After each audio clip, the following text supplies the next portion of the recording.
May 20th, 2026, and a lot going on in the world. Ed Gowrin defeats Thomas Massey in the Kentucky GOP primary. So Trump outs Massey and other takes that are out there from Tuesday's primary elections. So that's something that folks are talking about as Trump tightens grip on GOP after the Massey's defeat in Kentucky primary. So definitely that's something that people are talking about.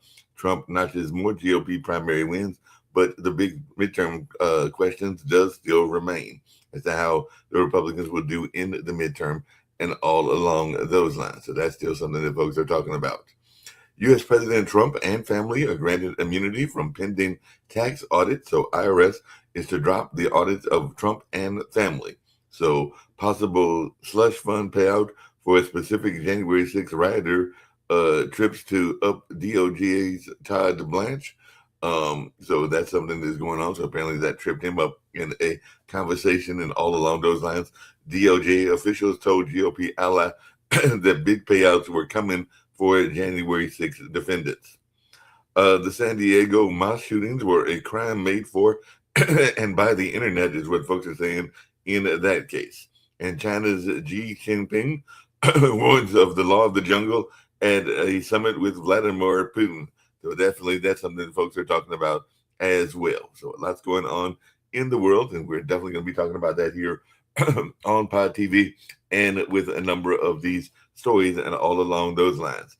So China's Xi gives Putin a red carpet welcome, still and makes a veiled jab at the U.S. and everything like that. So definitely there's even some people that are saying spot the difference in the way that Putin was treated versus the way that Trump was treated from Xi when he came to China.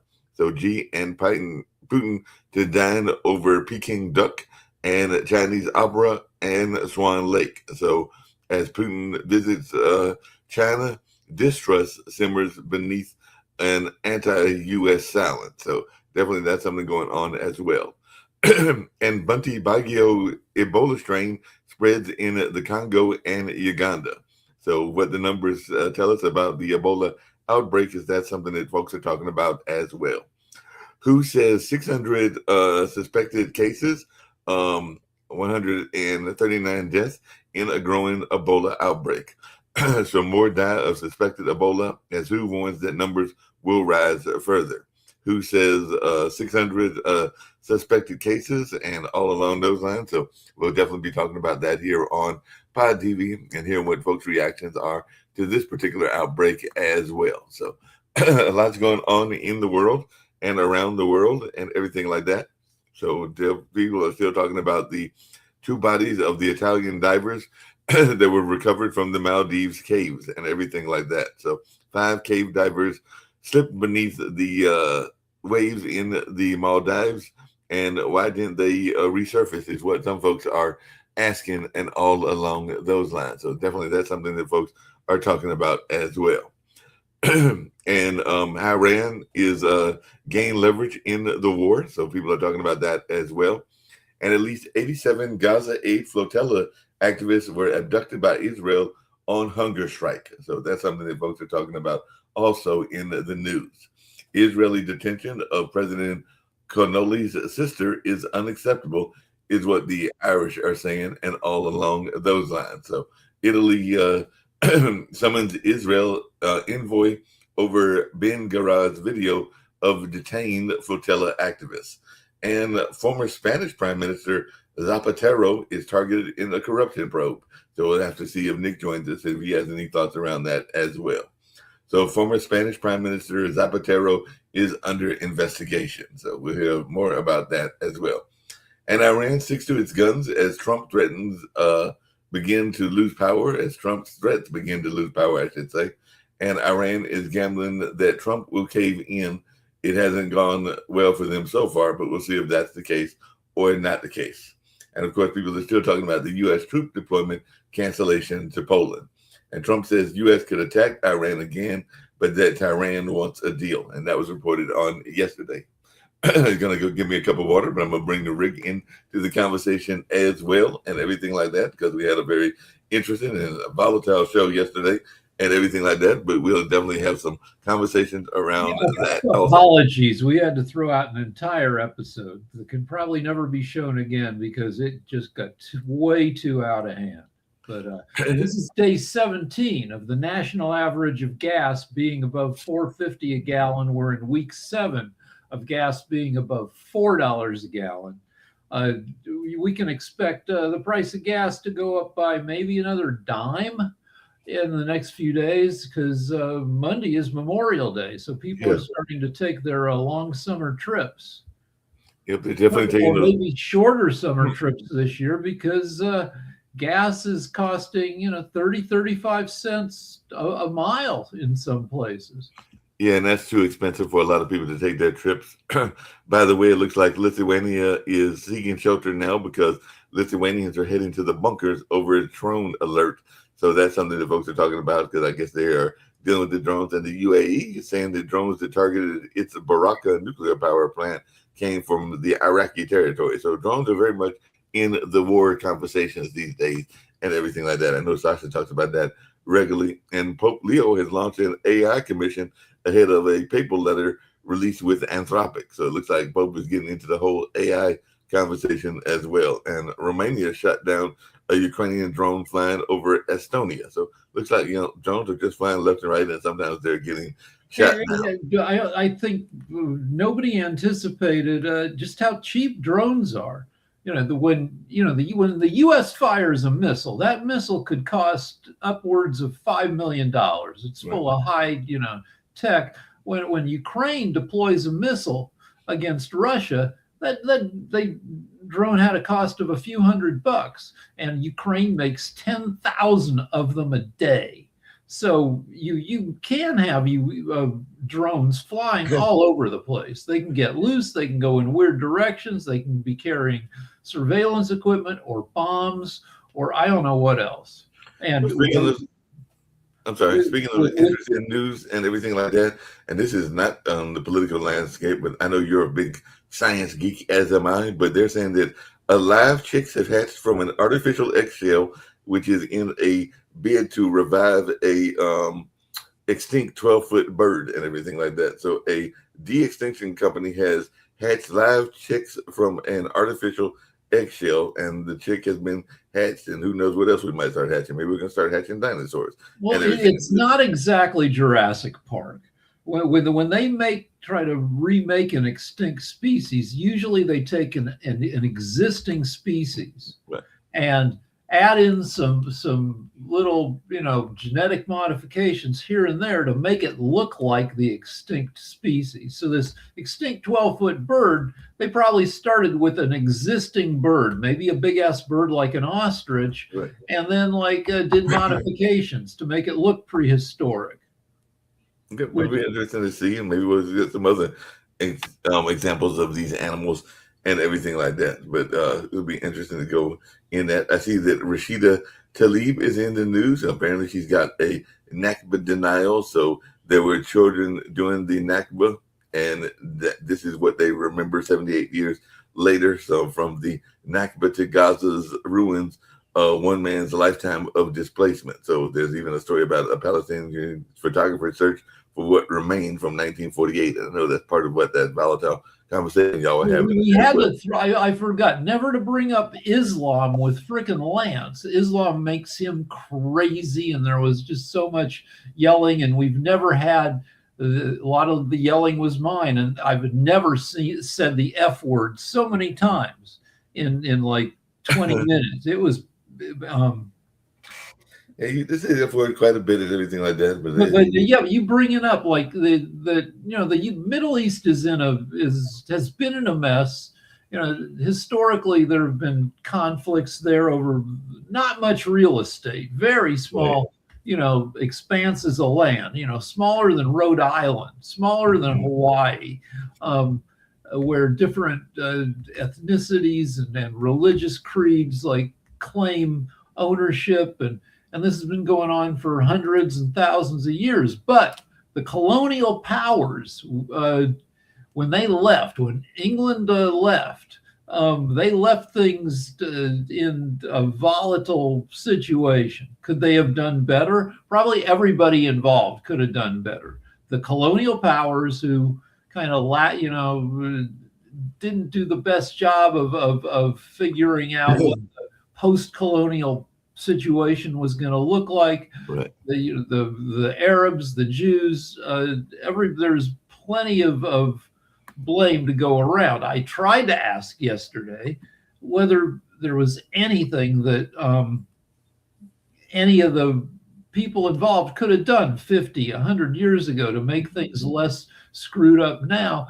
And I didn't get much from Lance besides a lot of yelly, A propaganda. lot of yelly stuff, and of course, he's not a big fan of the Muslim community. As like I said, the number I saw was 2 billion, and the second I was saying 1.4 billion, but your number's probably more up to date. That there are 2 billion Muslims in the world, and like as with any religion or large demographic group, 99% of the people in that group just want to live their lives Right. and embrace the world. And then you got like some crazy dickheads. Like I bounced bars for 25 years, and you line people up, you make them wait a half hour because your bar's too crowded, and the fire department and the cops will shut you down if you let more people in. And most people accept that. But one person in 200-300 will be a dick about it. And I always looked at it like a bell curve, that as dickishness is distributed, most people have average dickishness, which is not very dickish. And some people are freaking saints, and some people are huge a-holes. And it's just every few hundred people, you're going to get a huge a-hole. If you have, 2 billion Christians or Catholics, you have 2 billion members of Islam. At the far end of dickishness, you've got some people who are dangerously, are dangerous. That's And then you got people like Dave Chappelle and Muhammad Ali and Kareem Abdul-Jabbar that are, and Habib, I think is the actress's name, and everything like that we don't really hear any negative about, that are just practicing their faith in the best way that they can and everything like that, but they're not going out there targeting any particular group. right. And I'd say most, I know some Catholics, and I know some former what do you call it, Mormons, and a lot of people practice a hollowed out version that they practice they adhere to the religion of their parents, but do they, like, okay, me, I'm an example. I'm Jewish. Do I 2-3 generations back in my family, you've got my great grandpa being an Orthodox rabbi. I am in no way Orthodox. I haven't been to temple in freaking years. I went to Sunday school, but after I got done with my bar mitzvah, I was like, all right, enough of this. So like I'm Jewish, but it's a hollowed out Jewishness where mostly I'm just like everybody else. I'm just like doing stuff in the world. I go to the gym. You go to the gym, you come and do these shows and everything like that. But there is this notion, I know my mom talks about it because she's not an active member of the Delta fraternity, of the Delta sorority. So there's this notion of, and they jokingly call themselves this, of being like a deadbeat Delta, which means that you're basically involved and you have gone through the ritual of having been indoctrinated. And I can say the same thing about religion, but you may not be an active participant in whatever the tenets are. And there are several tenets, and that's what I was trying to get Lance to understand, because there's even the whole tenet around helping the poor that the Muslims have, just like the Christians have it as well. And of course, there's the whole notion of going to Mecca and everything like that. So there's a number of tenets that exist in but most people, I don't think most Muslims make it to Mecca. We could look up the statistics, but most don't, because they even allow now for you to go there virtually, because this is the age of virtual and everything like that. So they even talk about the fact that they realize that not everybody, there are millions that make it, but in a 2 billion religion and everything like that, I'm sure that many of them are not able to afford it or able to make it, even if millions do make it and everything like that. So they do, I think, put some things that, just like many of the Christian churches did, that you can get to Mecca in other ways other than going to the physical Mecca and everything like that. Okay. Well, that's probably, I mean, that's probably better for everybody, because sometimes Mecca, they have a stampede. You've got a couple 100,000 people walking in circles around the big cube, I guess. And if something screws up and people start stampeding, people get smushed. Yeah, they get easily smushed. And speaking of getting smushed, and we may get back to some more stuff around the Muslim religion and everything like that, but there is a major family of entertainers that is in the news.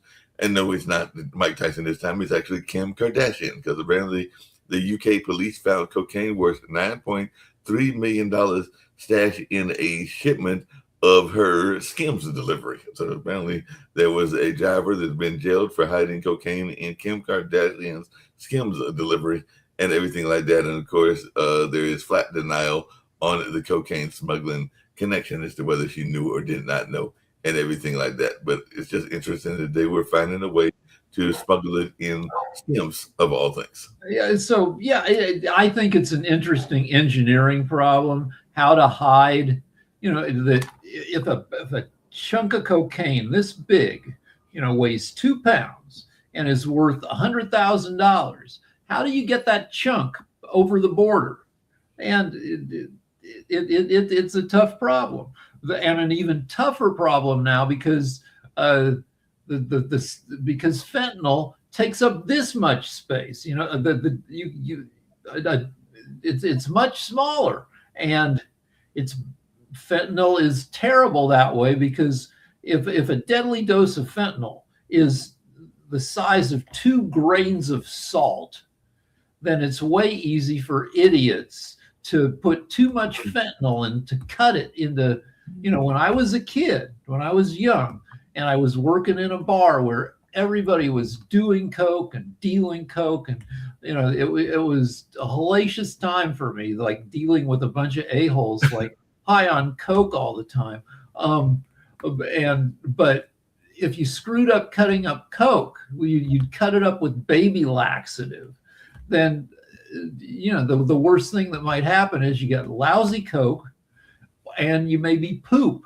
But if you cut up stuff with fentanyl, Euphoria is, this season of Euphoria is built around fentanyl killing people. Yeah, not only that, but and maybe Jacoby can explain to me why people are idiots and everything. We were having a whole idiotic conversation yesterday on Lance and Rick's show and everything like that around the Muslim community. But this is another idiotic story, because apparently 2 Americans were arrested in Japan for climbing into the viral baby monkey Punch's zoo enclosure. Punch the monkey, yeah. Enclosure with a famous monkey and everything like that is beyond me. But maybe other folks can explain it, because these 2 men were eliminated after they broke into an enclosure. So they might have been influencers. They might have been, trying to capture footage that they could post on their social media. And yeah, so I don't know. Yeah, they should probably be fined thousands of dollars.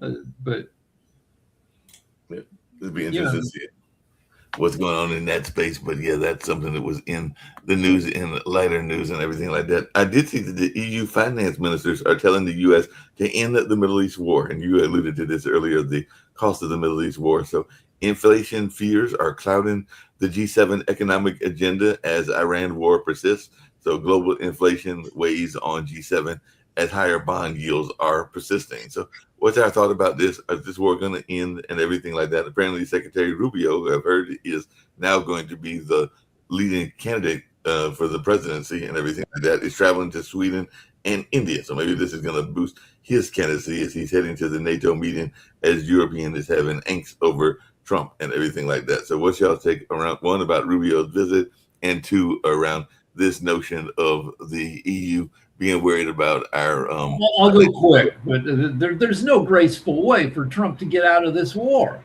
I don't. The Iran is like thumbing its nose at him. The only way to make Iran do everything that Trump would like him to do is to do a ground invasion, and even that comes with no guarantees. And nobody has the stomach and the balls to send 250,000 Americans, ground troops, into Iran and suffer, thousands of casualties on our end, and then tens of thousands of casualties in Iran. I don't think anybody wants that, and Trump has no graceful way out. Quickly, one more thing: poly market. The betting market says the war's not likely to end. The Hormuz Strait's not likely to get opened before July 31st, but it is likely to get opened sometime before the end of the year. So we're looking at everybody's best case scenario is that we still have months and months to go of limited oil supplies and increasing gasoline prices and food prices. Yeah, that makes sense and everything. I see we're being joined by Dr. Okay. Sharif. If I remember correctly, Dr. Sharif is a member of the Muslim faith and everything like that. So I know you were having this whole argument this morning with Lance and everything, but like that. But for those that are watching that may have seen that episode and everything, could you tell us a little bit about the Muslim faith and what some of the key principles are in the Muslim faith? Because there was this whole argument about how it's a religion of hate and everything like that, and I don't Well, necessarily. okay, now let me be clear. So I'm a liberal. Lance is a conservative to the point where it's hard to be a conservative these days and not believe some bullshit because right wing people are flooded with right wing bullshit in America, and they end up believing some unfortunate crap. And Lance, sadly, has absorbed a lot of anti Islamic propaganda, and we had to throw out an entire episode of our show last night. We could never show it again because it got so heated and there was so much like hate floating around that I don't want to ever show it again. Mhm. Okay, thank you. One thing just I want to address. Yes, I'm Muslim. I pray regularly. I'm practicing Muslim. But how I read Quran, because I try to understand each and every part of the Quran. Even the same way the Bible, Torah, Zabur, Gita. I try to understand last 20 years of my time to different religions, different cultures. Last 20 years of time I live every corner of this planet.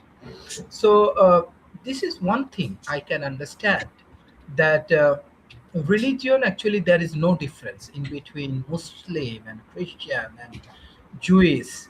One thing is common, this is wisdom. Wisdom is something that through this process we can go for ethical society. We can develop the ethical society. We can develop our own cultures. We can create our own values.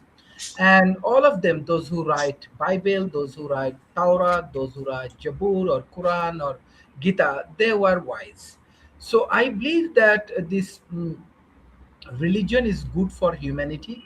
Religion not for hate each other. Muslim should not kill Jews, or Jews should not kill Muslim or Christian. So we should not go for this kind of argument or this kind of things. Here is the huge difference. I think that those who run as a Muslim scholar or those who run as a Christianity or other things, we have to understand that we are human. Maybe our color is different, maybe our culture is different, but our wisdom say that we have to take care of our humanity. We have to take care of our society. We have to create or add value for our society. For that particular issues, every religions, there is a common things. This is wisdom, and wisdom, actually religion comes from wisdom. Then here is the difficult part of this world, that even every century we actually manipulate religion, we actually manipulate the law, rules and regulations, and we love to fight each other, we love to blame each other, we love to kill each other.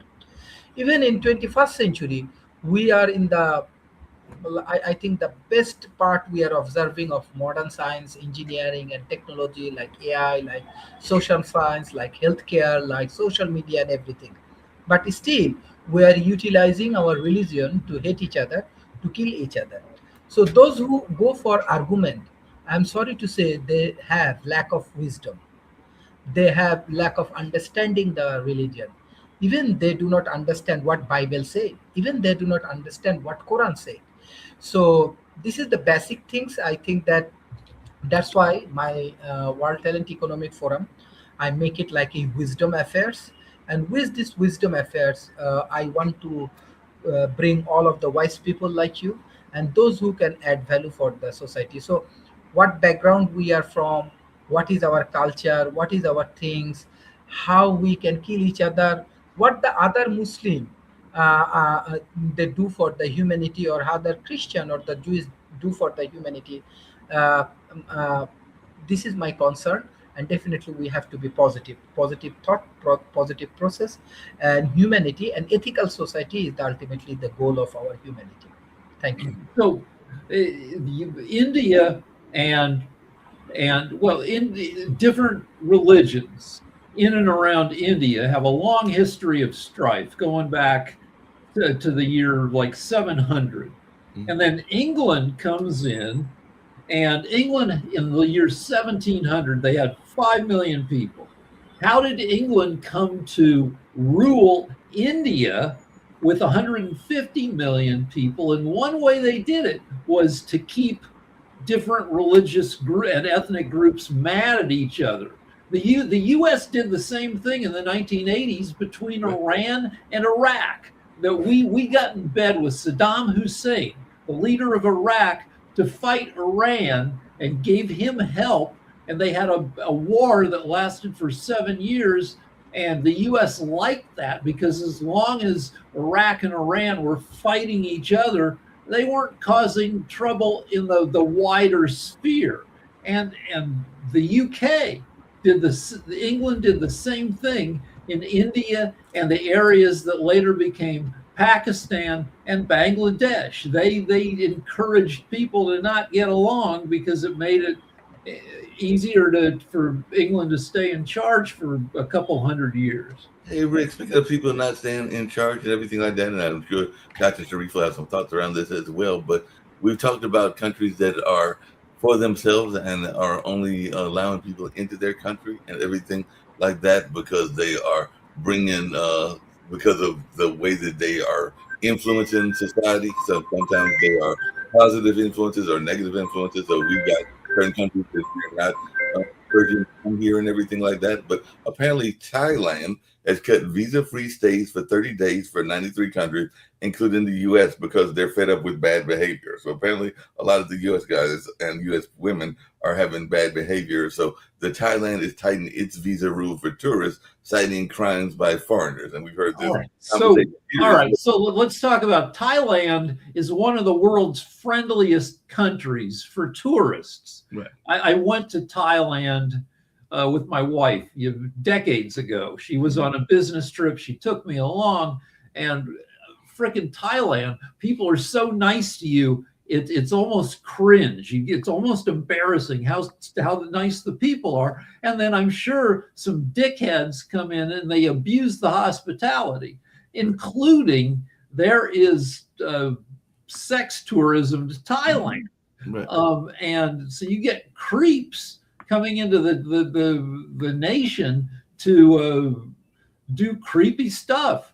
And I can understand if I were the Thai government, you don't want a bunch of creeps and jerks messing it up for everybody. So they're trying to, I guess, put some limits on who can come, because I mean, I don't know, Thailand probably has one of the largest tourist industries in the world. Yeah, so they put a limit on some of these 93 countries because they're tired of people having maybe too many parties or getting a little bit too crazy and everything like that. I know that sometimes when Sasha's here, I think Sasha may be back. Let me see if I saw him pull up and everything like that. Yeah, I do see Sasha. Hey, Sasha, and everything like that. But it looks like the U.S. is pausing their joint defense efforts with Canada that dates all the way back to World War II. So the U.S. is pausing a permanent joint board on defense with Canada. And I know that there has been a relationship between between the U.S. and Canada for decades, but even you talked about how that relationship has been frayed under Trump and everything like that. So it looks like this feud has moved into the military realm, and I just wonder what you're hearing about this and your thoughts around this, because apparently this is a alliance that has been in existence since World War II, which is a many decades ago, and everything like that. But now they are putting a pause on it. So, what's your thoughts around this pause? To be practical, you should understand that under Donald Trump, U.S. is no longer a friend of Canada. It's just not there. So there is a boycott of U.S. Nobody is buying American products here in Canada. There are substantially less trips from Canada to the United States. And Canada is redrawing its purchasing patterns. Instead of purchasing US made aircrafts like F 35, Canada is now buying Saab, Swedish Gripen aircrafts, and they're building a factory in Canada which will produce these Gripen aircrafts not only for Canadian needs but also for European countries, especially Nordic countries, but not only or Nordic countries. So there is nothing to cry about this relationship. Very interesting will be in very soon. There will be meetings of so-called NAFTA. It's a trade agreement between Canada, US, and Mexico. Now, the last agreement was drawn during the first Trump presidency.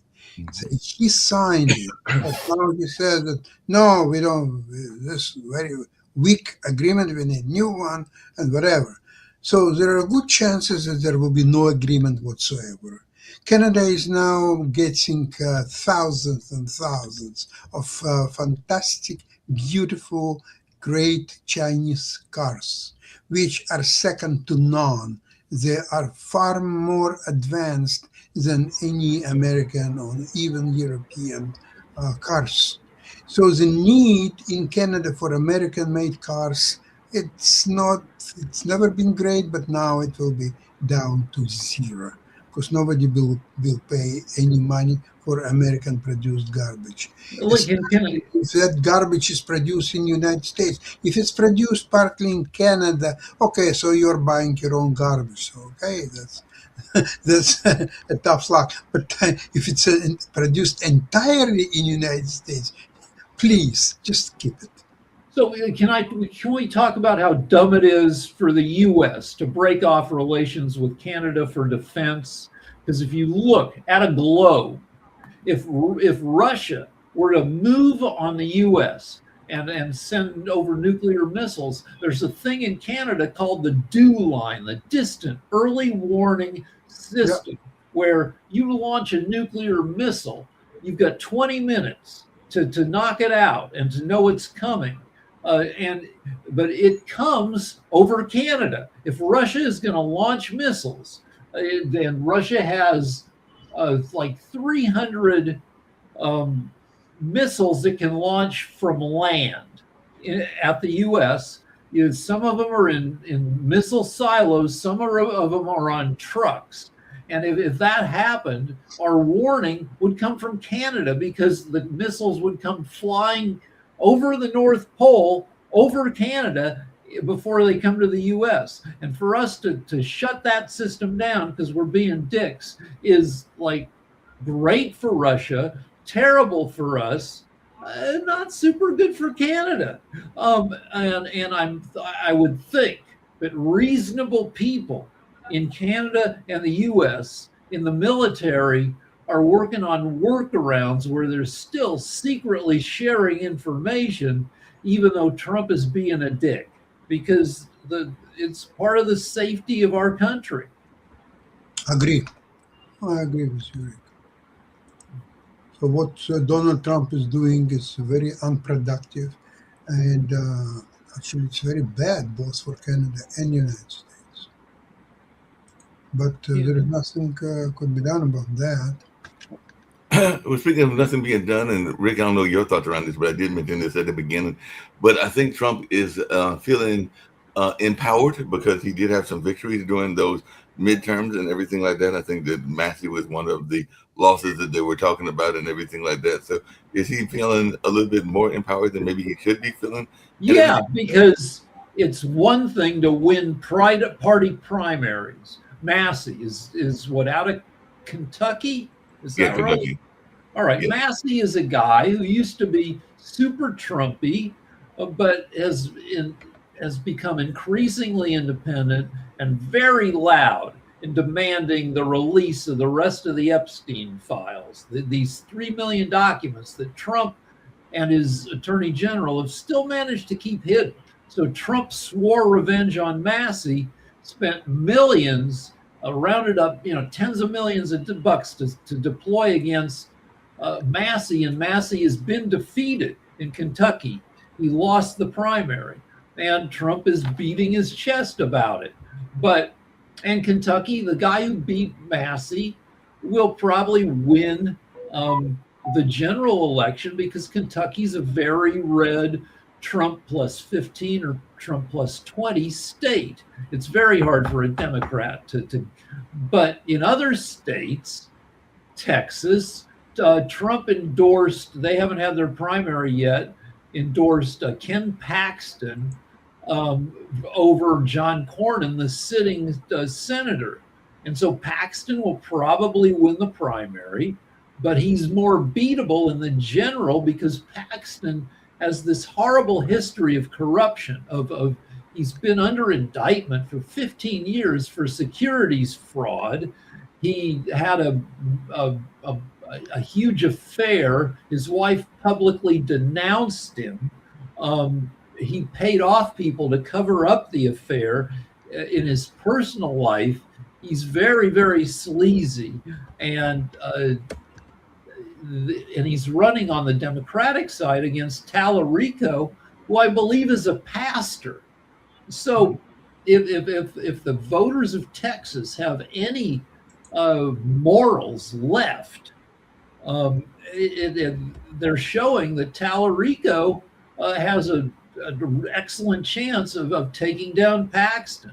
And Republicans in the House and Senate are pissed at Trump for endorsing Paxton over Cornyn, who had a better chance of holding on to that seat for the Republicans. Yeah.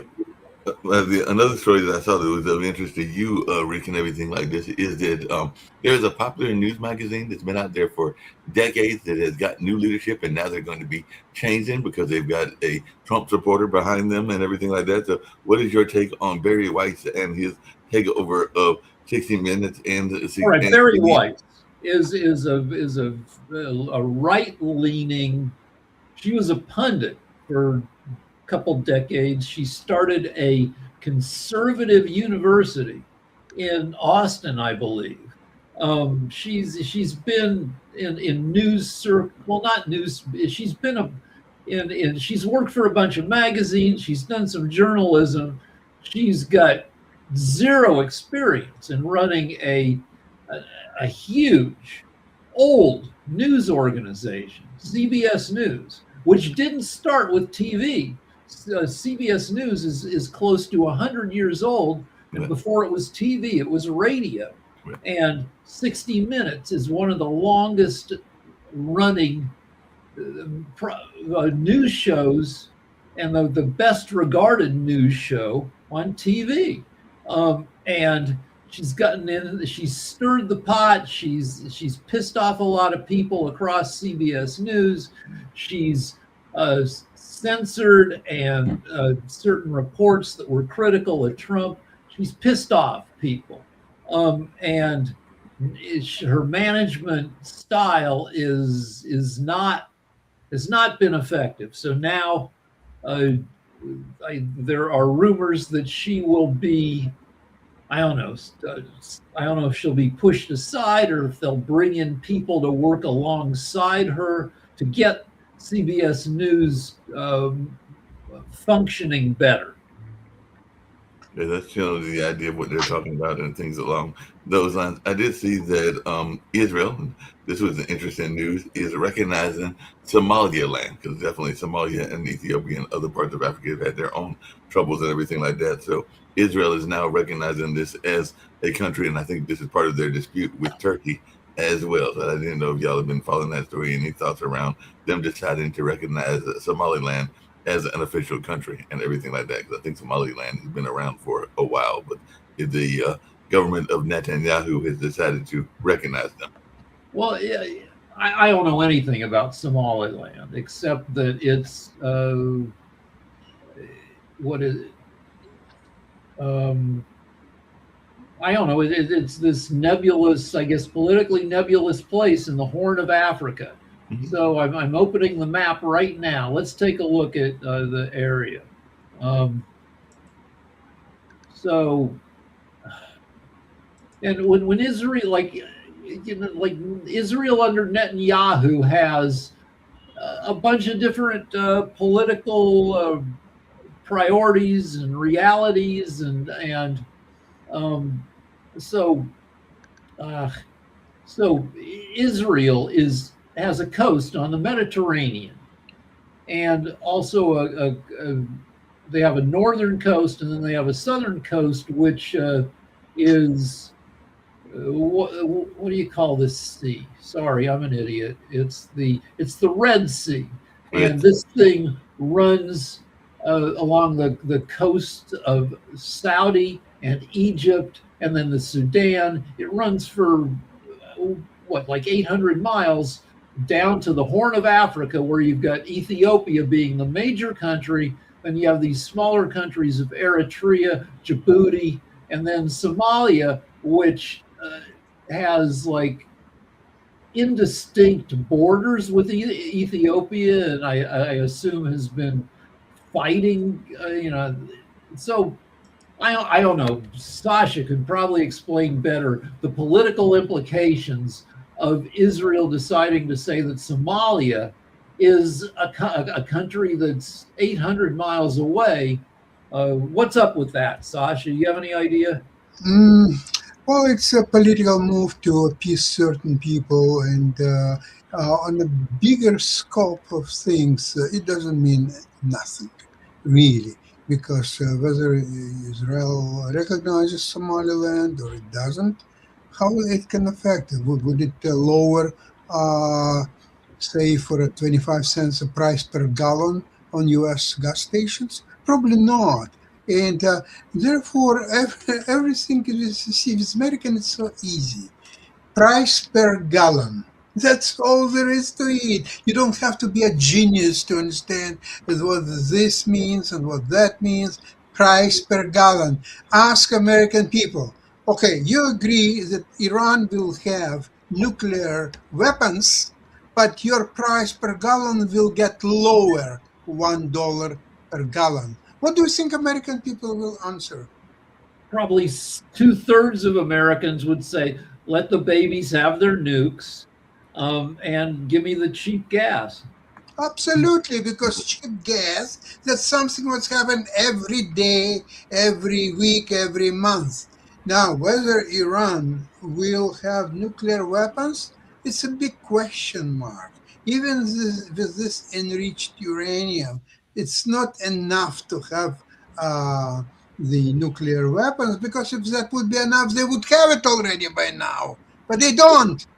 So Well, even enriched uranium doesn't help them to get weapons. So you gonna pay extra dollar per gallon to think that maybe that will help to keep Iranians out of nuclear weapons. This is a strategy for losers. Okay, I'll pay you extra dollar for per gallon, but maybe they will not have a nuclear bomb now. Oh, in a month from now, okay, so it happened. A year from now, for sure they will have nuclear weapons.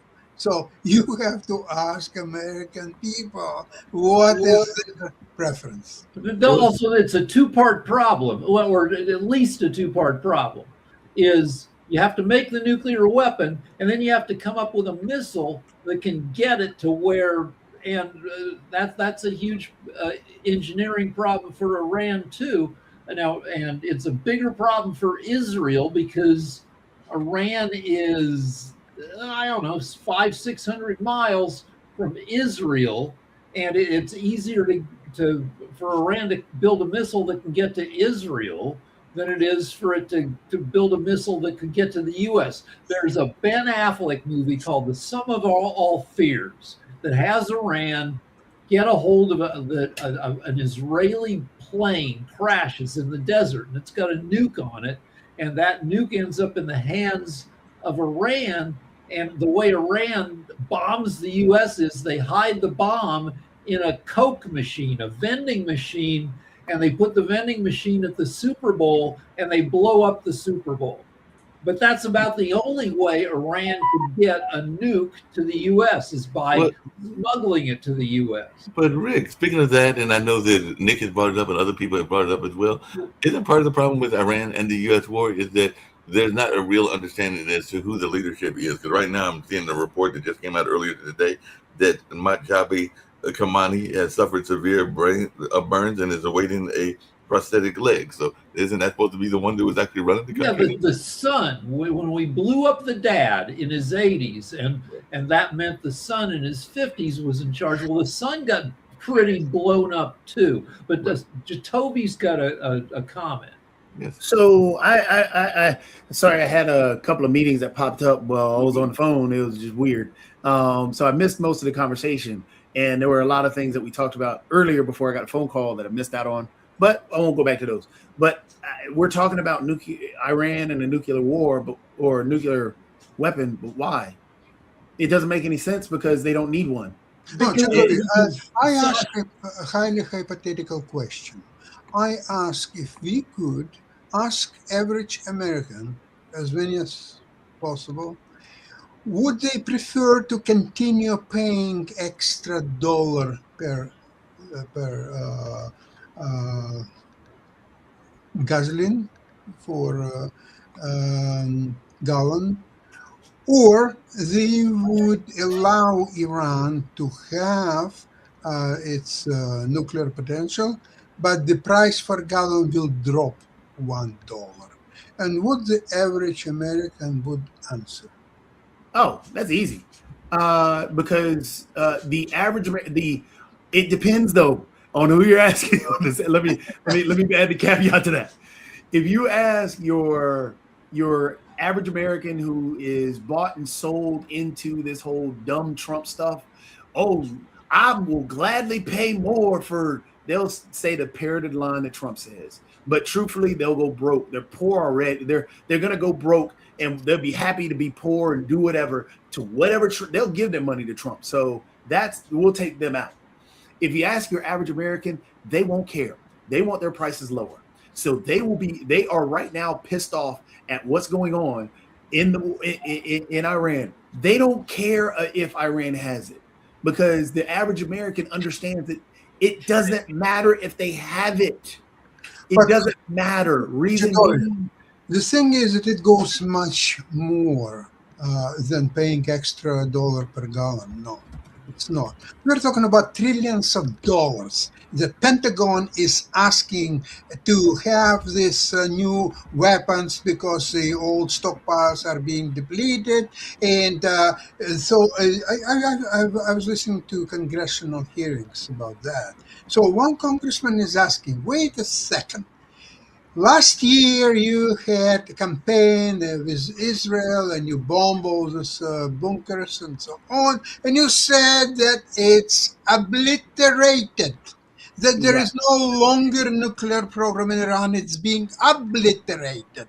So, were you lying then? So why do we have to trust you now and give you even more trillions and trillions of dollars? Or you're saying the truth. So it's obliterated indeed. So why do you need more money? We don't have money for poor people, for Medicare, for Medicaid. We don't have money for almost anything. And you're asking, oh yeah, give me $500 billion here and $800 billion there and so on. And so you want to build up new stockpiles of weapons? Again, to use them for Iran or for other countries, then come back and ask for $2 trillion. We need stockpiles. American people don't care about the stupid stockpiles. They care about everyday's life, inflation, what they're paying. And everything you just stated right there, Sasha, is spot on, because that is what the average American feels. They listened last year, and don't get me wrong. I'm not saying that they don't that they want or because it's going to get manipulated. People are going to say, "Oh, well, you want Iran to get." Nobody wants that. But the situation is but the thing is understanding where we are. You told me last year it was gone. And now you're telling me this year it's not, and we need to kill more, and we need to keep going. That's where the average American is like, no, I'm calling BS on what you're saying. And the average American is right where you are, Sasha. Everything you stated is that consciousness that everybody wants to say out loud, but they're being drowned out by MAGA, by Trump and all his craziness and everything else. And then anytime they say anything like that, like what you're saying, it's being twisted and turned into you hate America, and that's what ticks off the average American individual. And that's why this war and Trump's numbers are sitting in the 20s and below, because if Iran had a nuke, then the question becomes, what do they do with it?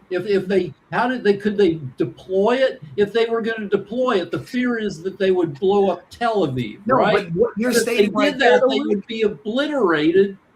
What you're stating right there is some fear that is not real.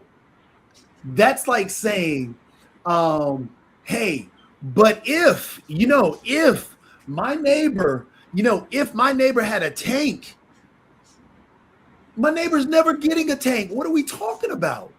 You told me last year it's destroyed. You told me this year it's destroyed. You told me with Desert Storm there was yellow cake. You told me, so that is the problem that we're at. We're tired of hearing about this what ifs and all these fears. There was no imminent threat. You lied to me about that. So, and then even worse, the same country that you stated had all these things, it doesn't. They don't need it to cause economic pain and to shut down the world. They shut down the strait without even having a nuclear weapon that you already stated that you went in for. So it's still shut down, and we're still in this war. So your average American is ticked off because of that. We're tired of hearing the what ifs. They don't.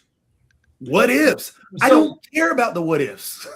So I looked at when we talk about Iran's nuclear material, I didn't have a mental picture of what it is. So I just asked AI. It turns out to mess with uranium, to refine it, to get rid of like one molecule, one atom of uranium out of maybe 1,000 is the explodey kind.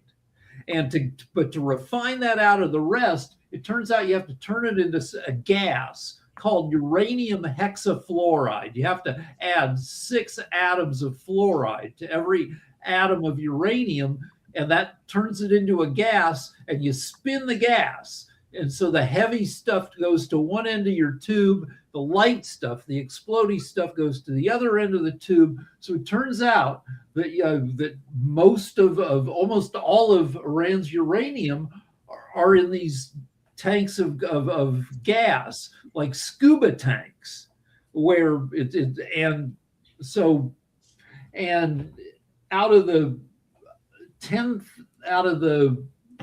about 10,000 kilograms of uranium that Iran has, only about 5% of that is enriched to a dangerous point.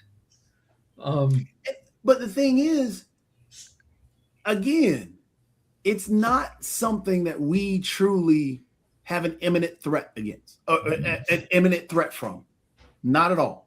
And that's not happening for decades, even if they were to start right now.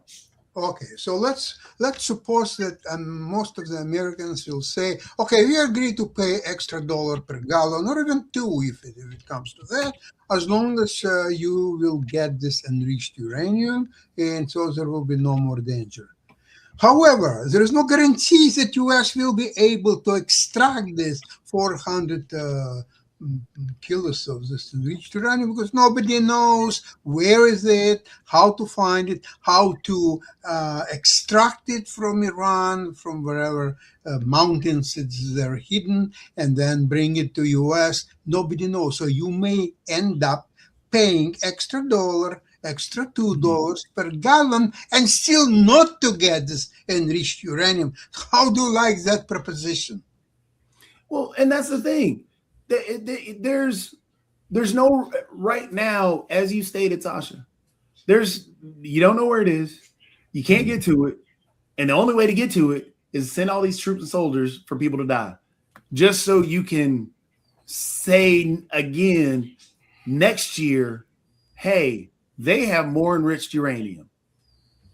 So you told me last year it was done. You told me this year it's done. And now you're telling me now it's not. And now I'm paying more because you're telling me all these lies. And not only that, you're asking for extra $500 billion. Exactly. As well, so you will build up new stockpiles. Then you will have attack on Iran. You will use the stockpiles, and you will come a few months later and say, "Oh, we need another $500 billion because that stockpile already been used. We don't need this business." Excuse me. Yeah, you're right. It's just, and that's the problem that we're at. And that again, so your average American, like I said, right now they want everything is too high, and it's just going up. And then you got this man who's talking about a freaking ballroom, talking about all these vanity projects, now doing this whole 1776 or 1.776 billion, which is a call to his call to this whole project 2025, as well as his base that's looking to whiten America even more. Not to mention now they're looking to bring in more white Afrikaners and actually deny more black people or people of color from different places. So we see what's going on, and so that's why I say about this uranium piece, about about Iran and one, they don't need it, as shown by what's happening now. They got more power now than they did when people thought they had nuclear war or nuclear weapons. So one more piece here. So where are the scuba tanks with this dangerous uranium gas? They are buried in tunnels under 250 feet of rock. Why 250 feet? Because our bunker buster bombs can only penetrate 200 feet. So when you think of the nuclear material, think of a bunch of tanks, the 25 stories underground. Yep. And like I said, we're paying more because they want, as Sasha points out, they want trillions of dollars more to blow up more stuff and to commit more war crimes. Yeah, it's definitely war crimes, and we'll see if it's ever prosecuted or anything along those lines. I know at 1 o'clock we've got the investment show. It's time to wrap up World Edition and everything like that. What can we expect to hear from you during the investment show at 1 o'clock? Well, today is a big day. NVIDIA reports its earnings, and the earnings will be spectacular. Nobody doubts about that. But the guidance, that's what's important. And the guidance is not clear how optimistic it will be or not. So that will depend. And it could be that with spectacular earnings, their stock will go down because of the guidance. So what's the PE ratio on NVIDIA? It's not that great. It's slightly, it's over 30, I think, 34 maybe, or so on. There are mainly a lot of garbage stocks that have price per earnings ratio of 100 and 200 or so on. And people are absolutely ecstatic about this garbage. NVIDIA is a real thing. But their numbers, their execution is so great that people prefer to buy some garbage because they always believe, okay, I bought garbage, but there will another sucker who will buy it from me at higher price. NVIDIA is a completely different thing. You have to understand what the company is doing. You have to understand their numbers. It's a little bit more sophisticated stock than a lot of others. So I read an article about what is making the stock market go crazy with AI. And the article told me, and you can correct me if I'm misguided, that the major expense, 2/3 of most companies' operating budget goes to salaries, and AI lets you fire people and save money on paying people. And that's why companies valuate, like that's why values of stock prices go up, because AI lets you get rid of jobs. It's not only that. It's also to do with the fact that a lot of normal stocks, let's see, you'll take Walmart or Home Depot or just any IBM company or so on. So you could see their earnings, their expenditures, their earnings per share. There's a lot of metrics that you can associate with and make your own sort of conclusion, whether it's for you, whether you should buy it or not. With AI, a lot of stocks don't have a normal valuation metrics. They don't have any valuation. A lot of them don't have even not only earnings, they don't have any revenue. So you are making, it's a speculator's game. Okay, I'll buy 1,000 shares of the garbage, and then sucker who is born every minute will buy it from me at higher price. That's the name of the game. It's not possible to do with a solid companies like NVIDIA, because there is a metric, there is numbers. What is the earnings per share? What is their numbers as of execution, their numbers, what they're projecting, they're just incredible. And guidance, that's the only thing is what in my opinion, they could be vulnerable today. And I can see that the numbers will be great and stock will go down today after the climbing up probably $10, and then it could go down $20. I can see that scenario. That's why I'm very careful. I have a lot of shares, and I'm very, I sold different covered calls. I still have 200 shares not covered, because I still think that there is a chance that they could go higher. But most likely, unfortunately, the stock will go down today after the earnings. Yeah, my wife and I like evaluate companies all the time. Where like you go to Home Depot because you need, I don't know, some some wood or some like switch plate covers. You see how busy the parking lot is. You see what it looks like inside the store, and then you can go home and you can look up their financial metrics. What you're saying is with AI companies, all those numbers are a lot cloudier. You can't go to the AI store and see how busy it is. Okay, finally, what I'm going to tell you a secret about AI trade. AI market capitalization today is half of all US GDP. So half of GDP consists of all AI trade, and among them there is a lot of garbage companies with no revenue, with no profits, with nothing.